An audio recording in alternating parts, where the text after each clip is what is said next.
जय हिंद फ्रेंड्स। मेरा नाम है दीपक और आज हम देखेंगे Chanakya's daily current MCQs and mains answer writing जो कि हैं 26 एंड 27 जून के। तो ज़्यादा टाइम वेस्ट ना करते हुए हम स्टार्ट करते हैं। फर्स्ट क्वेश्चन है, select the correct alternative. First statement, India's demographic dividend is dependent और on high birth rate. India का जो डेमोग्राफिक डिविडेंड है, अभी आपको पता होगा कि डेमोग्राफिक डिविडेंड का मतलब होता है 15 से लेके 59 तक की एज की जो पॉपुलेशन होती है, जिसे हम वर्किंग पॉपुलेशन कहते हैं, अगर उसका परसेंटेज डेमोग्राफी में बहुत ज्यादा अगर बढ़ जाता है तो that is called as demographic dividend. India में अभी वो परसेंटेज लगभग 64 से 68% है और ये परसेंट स्टेडी होना चाहिए। लोगों का माना जाता है कि जितना ये परसेंट ज्यादा रहेगा, जितना ये परसेंट स्टेडी रहेगा, उतना ज्यादा क्या होगा, डेमोग्राफिक डिविडेंड होगा। क्योंकि उतनी ही ज्यादा पॉपुलेशन क्या करेगी, वर्किंग पॉपुलेशन होगी, वो काम पे जाएगी और जितनी ज्यादा पॉपुलेशन काम पे जाएगी तो ऑब्वियस सी बात है इकोनॉमी की ग्रोथ उतनी ही ज्यादा होगी। सेकंड स्टेटमेंट देखिए, India have achieved steady growth of demographic transition. India की क्या steady growth of demographic transition achieve कर ली है क्या? ग्रोथ का मतलब देखिए क्या होता है, birth place and death rate. जो birth rate and death rate होते हैं वो सेम होते हैं, मतलब बर्थ रेट भी बहुत ज्यादा होते हैं और डेथ रेट भी बहुत ज्यादा होते हैं। इसीलिए जो पॉपुलेशन होती है ना वो बहुत ज्यादा स्टेडी होती है, मतलब बढ़ती ही रहती है। Okay, steady growth of population का मतलब होता है first stage of demographic transition. आपने पढ़ा डेमोग्राफिक ट्रांजिशन थ्योरी, आपने माल्थस, रॉबर्ट माल्थस की थ्योरी में भी, थ्योरी के बारे में भी पढ़ा होगा। First stage of demographic transition को कहा जाता है steady demographic growth. Steady demographic growth का मतलब बर्थ रेट भी हाई होते हैं और डेथ रेट भी हाई होते हैं। तो इंडिया ने क्या ये अचीव कर ली है क्या? What do you think? Option देखिए, one only, two only, one and two only या नेदर वन नॉट टू। अब देखिए, relevant advice for health care givers mothers to be. अब इनका कहना है कि जो इंडिया का जो डेमोग्राफिक डिविडेंड है ना वो आखिर हाई बर्थ रेट पर ही डिपेंडेंट है। इंडिया ने अभी तक replacement level of population achieve नहीं किया है। आपको पता होगा अब लगभग 29-30 स्टेट्स है ना, अगर हम 29 या 30 स्टेट्स पकड़ लेते हैं तो उसमें से सिर्फ 15 स्टेट्स ने क्या किया है, रिप्लेसमेंट लेवल ऑफ पॉपुलेशन को अचीव किया है। अब देखिए, रिप्लेसमेंट लेवल ऑफ पॉपुलेशन का मतलब होता है कि ऐसी लेवल जिसे हम 2.1% ऑफ ग्रोथ रेट भी कहते हैं, ऐसी लेवल जहां पे पॉपुलेशन खुद को क्या करे, सस्टेन करे। मतलब एक जनरेशन दूसरी जनरेशन को क्या करेगी, सस्टेन करेगी। इसका मतलब क्या, एक माँ बाप मतलब मदर और फादर एक बच्चे, दो बच्चे क्या देंगे, जन्म देंगे और वो दो बच्चे फिर और दो बच्चों को जन्म देंगे। इसका मतलब क्या हुआ, एक जनरेशन ने दूसरी जनरेशन को क्या किया, सस्टेन किया। तो सिर्फ हाफ ऑफ द स्टेट्स ने अभी तक क्या किया है, रिप्लेसमेंट लेवल ऑफ पॉपुलेशन को अचीव किया है। तो इनका कहना है कि जो जितने इंडिया की डेमोग्राफिक डिविडेंड सिर्फ बच्चों के ऊपर डिपेंडेंट है, तो इसीलिए हमें खास ध्यान रखना चाहिए maternity services at the time of Covid है ना, उसको हम क्या करें, बहुत ज्यादा स्ट्रिक्ट और अवेयर कर दें। अब इनका कहना है कि जो वुमेन्स है ना, हाँ, जो वुमेन्स हैं, जो प्रेग्नेंट वुमेन्स हैं, वो बहुत ज्यादा कोविड से क्या है, ज्यादा ही वुल्नरेबल है। इसीलिए उसके लिए क्या करना चाहिए, इन्होंने बहुत ज्यादा रिकमेंडेशन दी हैं। पहले इन्होंने बताया कि वुमेन को प्रेगनेंसी को पोस्टपोन कर देना चाहिए ताकि आने वाले टाइम पे जब ज्यादा से ज्यादा पॉपुलेशन वैक्सीनेट हो जाए और हर्ड इम्यूनिटी अचीव हो जाए तो वुमेन क्या कर सकती हैं, प्रेगनेंसी के जो फेज हैं उसके लिए तैयार हो सकती हैं। दूसरा इन्होंने बताया है कि जो कोविड और नॉन कोविड जो वुमेन्स हैं उनके लिए डिफरेंट डिफरेंट लेबर होना चाहिए। मतलब जो प्रेगनेंसीज का वो होता है ना, जहाँ पे डिलीवरी होती है वहां पे उनके लिए डिफरेंट डिफरेंट रूम्स होने चाहिए, ताकि जो वुमेन को कोविड नहीं है, नॉन नॉन प्रेग्नेंट वुमेन या फिर प्रेग्नेंट वुमेन जो कोविड रिलेटेड नहीं है, उनसे वो क्या हो सके, बच सके। तो उन्होंने ऐसी बहुत सारी वो बताई है और ज्यादा से ज्यादा इन्होंने कहा है कि प्रेग्नेंट वुमेन के लिए भी वैक्सीनेशन होनी चाहिए और प्रेग्नेंट वुमेन ज्यादा ही हेसिटेट होती है वैक्सीन के लिए, ऑब्वियस सी बात है, उनके बच्चे का सवाल आ जाता है। तो इसीलिए इन्होंने बताया है कोवैक्सीन में कौन कौन सी, इन्होंने ट्रायल्स के बारे में बताया है कि किस प्रकार से जो ट्रायल्स थे कोविशील्ड और कोवैक्सीन के, तो इन्होंने डिफरेंट डिफरेंट क्या किए हैं, एफर्ट्स दिखाए हैं प्रेग्नेंट वुमेन के लिए। और इसीलिए प्रेग्नेंट वुमेन को ज्यादा से ज्यादा इन द सेंस कोवैक्सीन देनी चाहिए, उसके जो साइड इफेक्ट्स हैं वो कम है।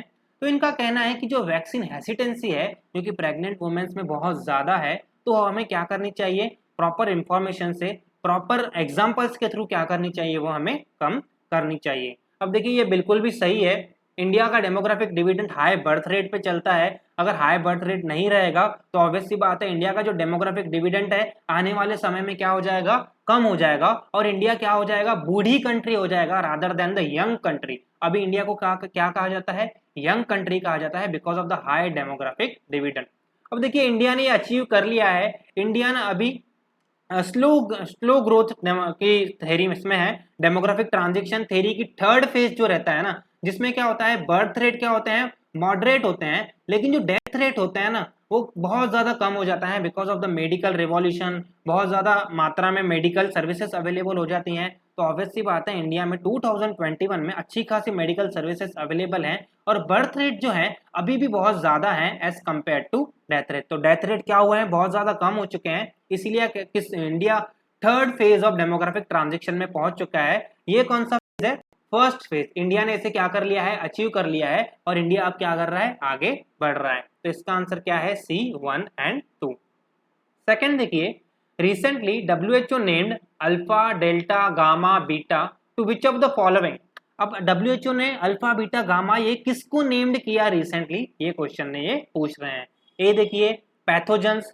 पैथोजेंस का मतलब आपको पता है डिफरेंट डिफरेंट टाइप के पैथोजेंस होते हैं जिसमें bacteria, virus and so on and so fourth आते हैं। जीन्स, जीन्स को किया गया। वेरिएंट्स ऑफ वायरस या डी डिसीजेस। अब देखिए India records recently 50 delta plus variant cases. तो आपको पता होगा रिसेंटली फिर से लॉकडाउन लगाने की बातें चल रही हैं, और लॉकडाउन तो महाराष्ट्र में स्टार्ट भी हो गया है because of the delta variant. अभी डेल्टा वेरिएंट क्या है, डेल्टा वेरिएंट ना जो बॉडी की इनेट इम्यूनिटी होती है ना उसको क्या कर देता है, पछाड़ देता है, और इनका बहुत सारे लोगों का कहना है इसकी जो ट्रांसमिसिबिलिटी है ना वो बहुत ज्यादा हाई है। मतलब जो पहले के वेरिएंट्स थे उनसे ज्यादा इसकी ट्रांसमिलिट भी है, और उसके साथ साथ जो ये लंग के रिसेप्टर्स होते हैं जो कोरोना वायरस को पकड़ के रखते हैं उसकी रिसेप्टिंग कैपेसिटी बहुत ज्यादा है। इसीलिए डेल्टा वेरिएंट को रोकने के लिए गवर्नमेंट ऑफ इंडिया फिर से लॉकडाउन के जो प्रबंध है वो कर रही है, मतलब डिफरेंट डिफरेंट स्टेट गवर्नमेंट्स कर रही हैं। गवर्नमेंट ऑफ इंडिया अभी लॉकडाउन नहीं लगाती है। गवर्नमेंट ऑफ इंडिया ने कोऑपरेटिव फेडरलिज्म की भावना को देखते हुए सेकेंड वेव के टाइम पे जो लॉकडाउन के जो अधिकार थे वो सारे के सारे स्टेट गवर्नमेंट को दे दिए थे, और फर्स्ट वेव के टाइम में गवर्नमेंट ऑफ इंडिया ने खुद जो नेशनल लॉकडाउन लगाया था वो बहुत ज्यादा भारी पड़ गया था। इसलिए सेकेंड वेव को देखते हुए उन्होंने क्या किया, स्टेट गवर्नमेंट्स को क्या दे दिए थे, लॉकडाउन लगाने की जो अथॉरिटी है वो दे दी थी। अब देखिए ये क्या है, recently alpha beta gamma kappa, ये क्या है, वेरिएंट्स ऑफ कोरोना वायरस हैं जिनको WHO ने क्या दिए हैं, डिफरेंट डिफरेंट नाम दिए हैं। अब देखिए नाम कितने मस्त दिए हैं, अल्फा बीटा गामा। हमारा ना ऐसे इतने अच्छे अच्छे नाम दोगे तो ऑब्वियस सी बात है घूम फिर के वही आएगा। थोड़े बुरे नाम दो, है ना, जैसे इंडिया में हम नाम रखते हैं छोटू मोटू कलंतरू, ऐसे ऐसे थोड़े से बुरे नाम दो तो उसको भी बुरा लगना चाहिए ना। ऑब्वियस सी बात है गवर्नमेंट WHO अपने फ्रेमवर्क के हिसाब से नाम रखती है, उसके हिसाब से इनका नाम रखा गया है। थर्ड देखिए, Pinaka which was developed by DRDO which was recently in news is. तो पिनाका DRDO ने डेवलप किया है तो वो आखिर क्या है। ए देखिए सबमरीन, बी एयरक्राफ्ट, सी रॉकेट, या डी अनमैन्ड एरियल व्हीकल जिसे हम UAV कहते हैं। क्या लगता है, DRDO enhance range Pinaka rocket. तो DRDO ने क्या किया है, 45 किलोमीटर तक उसकी रेंज बढ़ा दी है, किसकी, पिनाका रॉकेट की, जो कि किससे चलाया जाता है, तो मल्टी बैरल रॉकेट लॉन्चर। ये देखिए रॉकेट लॉन्चर है, इससे ये पिनाका रॉकेट क्या किया जाता है, चलाया जाता है। और ये अब तक कितने किलोमीटर तक जा सकता है, तो ये लगभग 45 किलोमीटर तक जाके क्या कर सकता है, एक्सप्लोजन कर सकता है। तो पिनाका क्या है, सी रॉकेट है। ओके, इसके बाद देखिए फोर्थ नंबर का question, special status earlier provided to state of Jammu and Kashmir symbolize which of the following. यहाँ पे कश्मीर होना चाहिए, स्पेलिंग मिस्टेक है। तो इस क्वेश्चन का मतलब है कि जो स्पेशल स्टेटस दिया गया था जम्मू एंड कश्मीर को, और आपको पता होगा स्पेशल स्टेटस बहुत सारे को दिया गया है कॉन्स्टिट्यूशन के तौर पे भी, वेरियस डिफरेंट आर्टिकल 374 में वेरियस टाइप्स ऑफ स्टेट्स को स्पेशल स्टेटस दिया गया है, जैसे विदर्भ के लिए सेपरेट डेवलपमेंट बोर्ड बनाना, कर्नाटका के लिए सेपरेट डेवलपमेंट बोर्ड बनाना, मराठवाड़ा के लिए सेपरेट डेवलपमेंट बोर्ड बनाना, गवर्नर को कुछ राइट्स दिए गए हैं इन केस ऑफ असम, उसके बाद अरुणाचल प्रदेश, नागालैंड, इन स्टेट्स के लिए, जो नागालैंड स्टेट्स हैं, मणिपुर स्टेट्स हैं, इन स्टेट्स को, हाँ इन स्टेट्स के जो ट्राइबल काउंसिल्स है ना उसमें गवर्नमेंट हस्तक्षेप नहीं कर सकती है। ऐसे बहुत सारे special states government of constitution of India ने क्या किए हैं, प्रोवाइड किए हैं आर्टिकल 374 के अंतर्गत। वैसे ही लेकिन ये state of Jammu and Kashmir जो था ना, उसको एक स्पेशल स्टेटस प्रोवाइड किया गया था, जिसके तहत आर्टिकल 370 के तहत उसे कॉन्स्टिट्यूशन प्रोवाइड किया गया था खुद का। तो इसके तहत ही क्या सिंबलाइज करता है, इस क्वेश्चन का मतलब है। देखिए कोऑपरेटिव फेडरलिज्म दिखाता है ये कि डिफरेंट डिफरेंट स्टेट्स को हम डिफरेंट सेम पावर देते हैं यूनियन के जैसी, ताकि क्या रहे, कोऑपरेटिव फेडरलिज्म मेंटेन रहे। Be symmetric federalism. Symmetric federalism का मतलब दोनों दोनों जो वेव हैं वो बिल्कुल भी सेम है। वेव इन द सेंस दोनों जो एलिमेंट्स हैं फेडरलिज्म के। अब देखिए आपको पता होगा फेडरलिज्म का मतलब ही होता है कि यूनियन और स्टेट्स दोनों क्या है, एक रिलेशनशिप में है।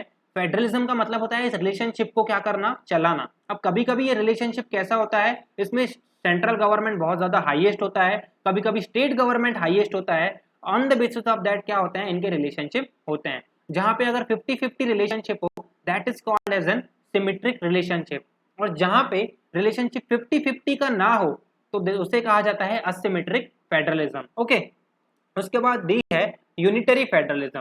तो क्या लगता है जो special status Jammu and Kashmir को प्रोवाइड किया गया था वो क्या सिंबलाइज करता है, तो ये क्या सिंबलाइज करता है, सी असिमेट्रिक फेडरलिज्म। अब देखिए असिमेट्रिक कैसा, देखिए ये सेंटर है मैंने जैसे आपको बताया, लेकिन इसको ये बहुत ज्यादा इसको पावर दे दी गई है ये जम्मू एंड कश्मीर को, लेकिन जो बाकी की स्टेट्स हैं उनको थोड़ी ही पावर दी गई है, उनको खुद का कॉन्स्टिट्यूशन नहीं दिया गया है, उनको सेपरेट होने का अधिकार नहीं दिया गया है, सो ऑन एंड सो फोर्थ। तो ऑब्वियस सी बात हुई, ये क्या हुआ, असिमेट्री पैदा हो गई ना, तो that is called as asymmetric federalism, जहां पे एक स्टेट को ज्यादा ही पावर दिए जाते हैं, कुछ ज्यादा ही प्रिविलेजेस दिए जाते हैं, और बाकी स्टेट्स को क्या किया जाता है, निग्लेक्ट किया जाता है। ओके, तो that is called as asymmetric federalism. Okay, future state. अब देखिए आपको पता होगा जम्मू एंड कश्मीर की लीडर्स की, जिसको हम गुपकर अलायंस बोलते हैं, क्या बोलते हैं, गुपकर अलायंस कहा जाता है जम्मू एंड कश्मीर के लीडर्स, जिन्होंने प्राइम मिनिस्टर नरेंद्र मोदी के साथ मीट की, और नरेंद्र मोदी ने उन्हें कहा कि डेलिमिनेशन एक्सरसाइज कंप्लीट होगी उसके बाद हम वहां पे इलेक्शन लेंगे,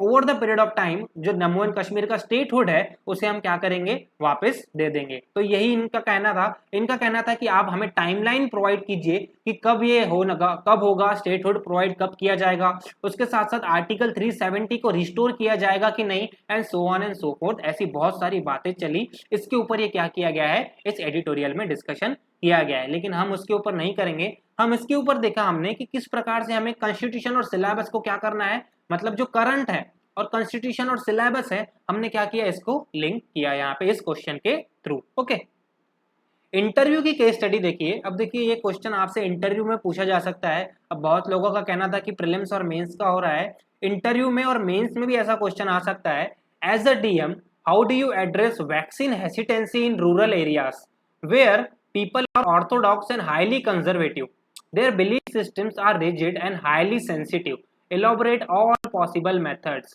अब इस क्वेश्चन का मतलब है कि इंटरव्यू बोर्ड आपसे पूछता है कि अगर आप डीएम हो एक एरिया के, तो वहां पे अगर रूरल एरियाज में लोग वैक्सीन नहीं ले रहे हैं तो आप किस प्रकार से वहां उन लोगों की वैक्सीन हेसिटेंसी दूर करोगे। तो उन्होंने कहा कि वहां के जो लोग हैं ना बहुत ज्यादा ऑर्थोडॉक्स हैं और कंजर्वेटिव हैं, और दूसरी बात वहां के लोग जो हैं उनका जो बिलीफ सिस्टम है बहुत ज्यादा रिजिड है और सेंसिटिव है।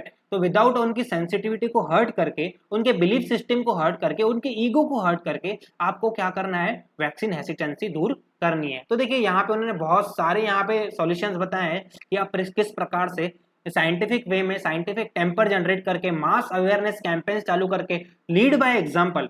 जैसे आपको क्या करना है, आपको देखिए जिन लोगों को रूरल एरिया में माना जाता है ना, जैसे कि सरपंच है, सरपंच को बहुत माना जाता है, तो जो सरपंच क्या करेगा, लीड बाय एग्जांपल करेगा, वो खुद वैक्सीनेशन लेगा, उसके साथ क्या होगा, लोगों को क्या मिलेगा, इंस्पिरेशन मिलेगी और वो भी वैक्सीन लेंगे। उसके साथ साथ आप क्या कर सकते हो, मीट भोज कर सकते हो, मतलब लोगों के घर खाना पीना, जब होता क्या है किसी के घर अगर खाना होता है तो उसके घर पे आप बोल सकते हो कि वैक्सीनेशन प्रोग्राम्स भी आप करवाइए साथ साथ में।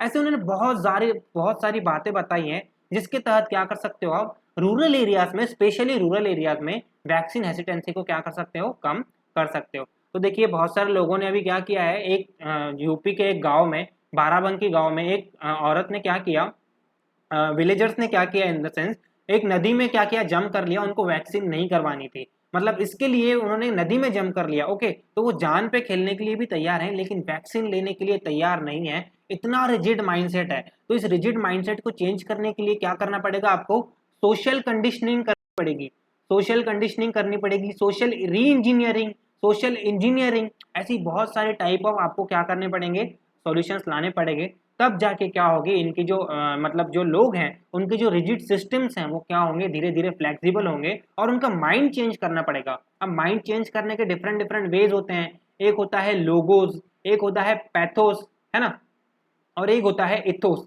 मतलब लोगों के इमोशनल बॉन्डेज को टच करके आप क्या कर सकते हो, वैक्सीनेशन करवा सकते हो। आप बता सकते हो कि आपके बच्चे डेंजर में हैं, आने वाले समय में अगर किसी को कोरोना होता है तो आपके बच्चों की मरने की हालत आ सकती है, उनको ये बोल के। तो ये क्या हुआ, आपने उसका इमोशनल एंगल टच किया। पैथोस के थ्रू क्या होता है, आप उन्हें सोशल कंडीशन करते हो। लोगोस के थ्रू क्या करते हो, आप वहां पे साइंटिस्ट लाते हो, वहां पे डॉक्टर्स लाते हो बड़े बड़े जो कि एक्सपर्ट्स हैं अपनी फील्ड में, और वो वैक्सीनेशन करवाते हैं। उन्हें देख के क्या होगा, लोग जागरूक हो गए और उनको पता चलेगा कि अगर ये इतना बड़ा डॉक्टर अगर वैक्सीनेशन करवा सकता है तो हम भी क्या कर सकते हैं, वैक्सीनेशन करवा सकते हैं। तो डिफरेंट डिफरेंट टाइप के मेथड्स होते हैं जिससे आप क्या कर सकते हो, रूरल इंडिया की वैक्सीन हेसिटेंसी को क्या कर सकते हो, कम कर सकते हो। ओके, फिफ्थ क्वेश्चन देखिए, asteroid belt is present between which of the following planets. अब इस क्वेश्चन का मतलब है कि एस्टेरॉइड बेल्ट है वो इनमें से कौन से प्लैनेट्स के बीच आपको देखने को मिलता है। ए देखिए Earth and Mars, B Jupiter and Saturn, C Mars and Jupiter, या डी मार्स एंड अर्थ। अब देखिए clues from meteoroid to Earth mantle. अब 2015 में 13 नवंबर 2015 को आसाम के कमर गांव में एक मेटेरॉइड गिरा था जिसका वजन 12 किलो था। अब देखिए जो मेटेराइट होता है ना, वो किसी ना किसी प्लेनेट, किसी ना किसी स्टार्स के अंदर का क्या रहता है, पार्ट रहता है जो कि टूट गया है और क्या कर रहा है, सन के आजू बाजू में घूम रहा है। तो आपको पता रहना चाहिए जो मेटेराइट्स होते हैं वो सन के आजू बाजू में क्या करते हैं, घूमते हैं। उनकी एक लॉन्ग होती है, आपको आपने देखा होगा जब ऐसे कोई तारा वारा गिरता है तो वो तारा वारा नहीं टूटता है, वो एक्चुअली मेटेराइट होता है जो क्या होता है, वहां से जाता है और उसकी एक टेल रहती है, मतलब एक पूंछ रहती है जो आपको वहां पे दिखाई देती है। अब देखिए उसके बहुत सारे इन्होंने क्या किया, उनके ऊपर रिसर्च किया और उनको मिला चॉन्डराइट स्टोनी मेटेराइट था जो कि अर्थ के लोअर मेटल में भी सेम मिनरल्स क्या है, पाए जाते हैं। अब देखिए उन्होंने बताया कि अर्थ के डिफरेंट डिफरेंट लेयर्स हैं जिसमें पहली आती है क्रस्ट, फिर आता है मेंटल, फिर आता है क्या, कोर। अब आपको पता होगा अर्थ क्रस्ट की लेयर किससे बनी हुई है, बेसाल्ट और ग्रेनाइट से बनी हुई है। मेंटल की लेयर किससे बनी हुई है, सीमा से बनी हुई है जिसे हम क्या कहते हैं, सिलिकेट एंड मैग्नीशियम। और जो नीचे की लेयर है उसकी जिसे हम कोर लेयर कहते हैं वो किससे बनी हुई है, नीफ लेयर है जिसे हम क्या, निकेल एंड फेरस। तो different different layer, different different material से बनी हुई है और इनमें different different type of minerals पाए जाते हैं। अब इनका कहना है कि इस मेटेरॉइड का रिसर्च करके हम क्या कर सकते हैं कि जो अर्थ के मेंटल है ना उसमें कौन कौन से मिनरल्स हैं, हम ये क्या कर सकते हैं, कर सकते हैं। तो अब इन्होंने डिफरेंट डिफरेंट मिनरल्स के नाम बताए जिसका नाम है olivine, pyroxene, plagioclase, chromite and so on and so forth. अब देखिए जो एस्टेरॉइड था ना, ये अर्थ की मतलब जो एस्टेरॉइड बेल्ट है ना, आपको पता होगा एस्टेरॉइड बेल्ट कहाँ है, तो ये मार्स और जुपिटर के बीच में पाया जाता है। मार्स और जुपिटर के बीच में डिफरेंट डिफरेंट टाइप के बड़े बड़े पत्थर पाए जाते हैं जो कि उसको क्या करते हैं, सन के आगे पीछे क्या करते हैं, रिवॉल्व करते हैं। तो ये कहाँ मिलते हैं एक्चुअली, मार्स एंड जुपिटर के बीच में। उसके बाद क्या हुआ, अर्थ की ग्रेविटी ने इसे अपने अंदर का अंदर ले लिया और ये 2015 में आसाम के कमार गांव के यहाँ पे क्या हुआ, गिरकर नीचे मिला। ओके, उसके बाद ये इसके ऊपर ये बहुत ज्यादा ये चल रहे हैं कि इसके तहत हम क्या कर सकेंगे, अर्थ के जो मेंटल है उसके बारे में हम पता कर पाएंगे। ओके, 6 नंबर का क्वेश्चन देखिए, select the correct alternative. First है bacteria evolves and creates multi drug resistance. इसका मतलब है कि बैक्टीरिया जो है वो इवॉल्व होते रहता है और मल्टी ड्रग रेजिस्टेंस क्रिएट करता है। मतलब ये बैक्टीरिया है, इसको आपने एक ड्रग से क्या किया, मारने की कोशिश की, ये क्या होगा, इवॉल्व हो जाएगा और इस ड्रग से आगे के बाद मरेगा ही नहीं। फिर आपने इसके ऊपर और एक बड़ा ड्रग दिया, लेकिन ये क्या हुआ, फिर से इवॉल्व हो गया और ये फिर से इस ड्रग को क्या कर लिया, इसने बाईपास कर लिया। इस प्रकार से जो बैक्टीरिया होते हैं उनको अगर प्रॉपर अगर इन्वायरमेंट मिलता है तो वो क्या होते हैं, इवॉल्व होते रहते हैं। जैसे ह्यूमन है, ह्यूमन भी क्या रहता है, इवॉल्व होते रहता है। ओके, सेकंड देखिए, red line campaign is started by government to reduce drug resistance of bacteria. Government of India ने रेड लाइन कैंपेन स्टार्ट किया है क्या, कि मल्टी ड्रग रेजिस्टेंस जो बैक्टीरियाज में हो रहा है, जो कि ज्यादा से ज्यादा एंटीबायोटिक्स लेने की वजह से हो रहा है। हम एंटीबायोटिक्स किसी भी चीज के ऊपर हम एंटीबायोटिक ले लेते हैं, ओवर द काउंटर हम एंटीबायोटिक ले लेते हैं, विदाउट प्रिस्क्रिप्शन ऑफ डॉक्टर ले लेते हैं। तो इसके कारण क्या होता है, रेड मल्टी ड्रग रेजिस्टेंस होता है जिसकी वजह से क्या होता है, बैक्टीरिया क्या होता है बराबर बार बार इवॉल्व होते जाता है। तो गवर्नमेंट ऑफ इंडिया ने इसके लिए क्या रेड लाइन कैंपेन स्टार्ट की है। ऑप्शन देखिए, one only, two only, one and two only, या नेदर वन नॉट टू। अब देखिए इन्होंने इस एडिटोरियल में कवर किया है why bacteria develop multi drug resistance.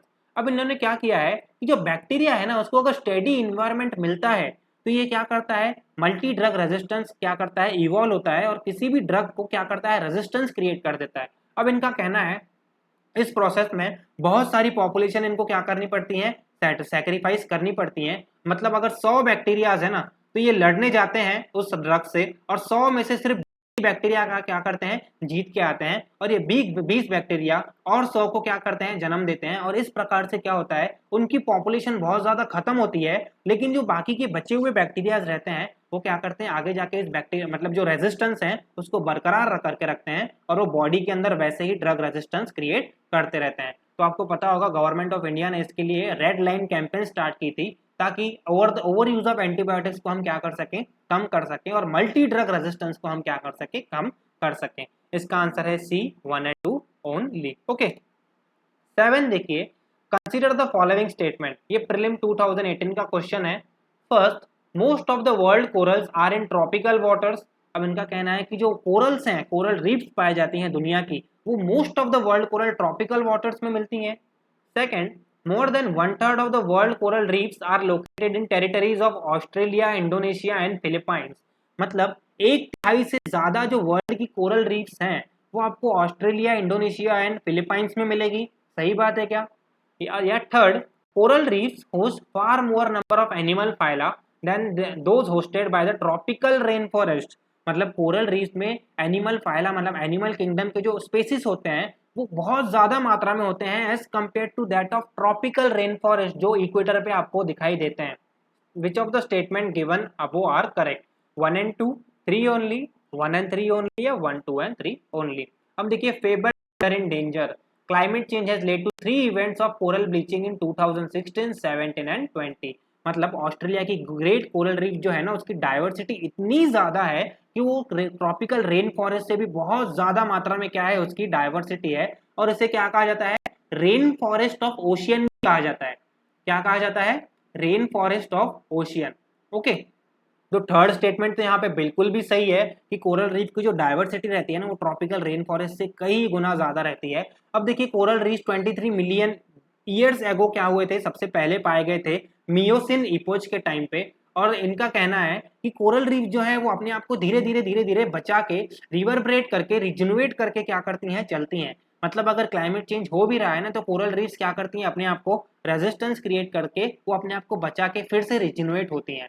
अब इनका देखिए, इन्होंने ग्रेट बैरियर रीफ के बारे में बताया है कि वो 2300 किलोमीटर लॉन्ग है और एक्सटेंड अक्रॉस ब्रेथ ट्रेकिंग 3,46 मतलब 3,46,000 स्क्वायर किलोमीटर की एरिया में फैली हुई है in the north east Australia, north eastern coast of Australia. और जहाँ पे ना कि सिर्फ फिशेस और इन्वर्टिब्रेट रहते हैं बल्कि dugong, green turtles, sea grasses, meadows, shark, reef, anemone, sponges, worm, myriad and other forms of all types of fishes और एनिमल्स वहाँ पे क्या करते हैं, मिलते हैं। अब WHO की जो मेन वर्ल्ड हेरिटेज कमेटी है ना, उन्होंने कहा कि आप इसे प्लीज बचाने के ऊपर ध्यान दीजिए। और जो माइनिंग है, कोल माइनिंग है, उसके साथ साथ जो टूरिज्म है उसे क्या कीजिए, रेगुलेट कीजिए और कम कीजिए। लेकिन अब देखिए, आपको पता होगा चार्मिचियल कोल माइन वहाँ पे बहुत ज्यादा इसमें रहा था, कन्फ्लिक्ट में रहा था। वहाँ के लोकल्स ने बहुत ज्यादा मना किया था ऑस्ट्रेलियन गवर्नमेंट को कि जो चर्मेचियल कोल माइनिंग है, उसके साथ साथ अदानी ने भी एक कोल माइनिंग वहां पे लाई थी, इसे रोक लिया जाए। लेकिन गवर्नमेंट ऑफ ऑस्ट्रेलिया ने इसे नहीं माना। ऑब्वियसली बात है क्योंकि इकोनॉमी बहुत ज्यादा स्लो हो गई है और ऑस्ट्रेलिया की जो इकोनॉमी है ना वो सिर्फ और सिर्फ माइनिंग पे और टूरिज्म पे चलती है। ये दो इंडस्ट्रीज सबसे ज्यादा जीडीपी में कंट्रीब्यूट करती हैं और इन्हीं दो इंडस्ट्रीज को अगर बंद कर दिया गया तो ऑब्वियसली बात है ऑस्ट्रेलिया की इकोनॉमी क्या हो जाएगी, ठप हो जाएगी। इसीलिए जो वर्ल्ड हेरिटेज कमेटी है उन्होंने कहा है कि आप प्लीज क्लाइमेट चेंज की वजह से, पॉल्यूशन की वजह से, टूरिज्म की वजह से, माइनिंग की वजह से आपकी जो ग्रेट बैरियर रीफ है वो सबसे ज्यादा नुकसान उसको पहुंच रहा है। इसलिए आप इन सारी चीजों को क्या कीजिए, रेगुलेट कीजिए। तो उन्होंने इसमें वही सारी चीजें बताई हैं। ओके, इसका आंसर डी 1, 2 एंड 3 कि most of the world coral जो है ना वो आपको ट्रॉपिकल वाटर्स में मिलते हैं। ट्रॉपिकल वाटर्स कहाँ से कहाँ तक आते हैं, तो ट्रॉपिक ऑफ कैंसर से लेकर ट्रॉपिक ऑफ कैप्रिकॉन तक ट्रॉपिकल रीजन पाया जाता है। कोरल रीफ्स को वहाँ पे मतलब इवॉल्व होने के लिए ऑब्वियस सी बात है सर्टन टेम्परेचर की जरूरत होती है। अगर टेम्परेचर थोड़ा सा भी कम हो रहा है या ज़्यादा हो रहा है तो कोरल क्या होता है, कोरल ब्लीचिंग स्टार्ट हो जाती है। तो इसीलिए क्लाइमेट चेंज की वजह से इनका कहना है कि अगर क्लाइमेट चेंज की वजह से 1-2 डिग्री टेम्परेचर बढ़ जाता है तो आगे चल के कोरल ब्लीचिंग के जो फिनोमिनाज हैं वो हमें ज़्यादा मात्रा में देखने को मिल सकते हैं। सेकेंड स्टेटमेंट भी बिल्कुल सही है। ऑस्ट्रेलिया, इंडोनेशिया और फिलीपाइंस में हमें more than 1/3 of the coral reef दुनिया की मिलती हैं। ऑस्ट्रेलिया में ही वैसे समझिए 1/3 मिलती है। ऑस्ट्रेलिया की ग्रेट बैरियर रीफ दुनिया का सबसे बड़ा कोरल रीफ का क्या है, पैच है, बैरियर आइलैंड है। इसलिए इसका आंसर क्या है, डी 1, 2 एंड 3। ओके, तो आज का सेशन हम यहीं फिनिश करते हैं। Thank you so much for watching, और आप प्लीज़ इसे ज़्यादा से ज़्यादा लाइक कीजिए, शेयर कीजिए और कमेंट कीजिए ताकि हम आपके लिए ऐसे ही डेली करंट एमसीक्यूज और मेंस आंसर राइटिंग लाते रहें। Thank you so much.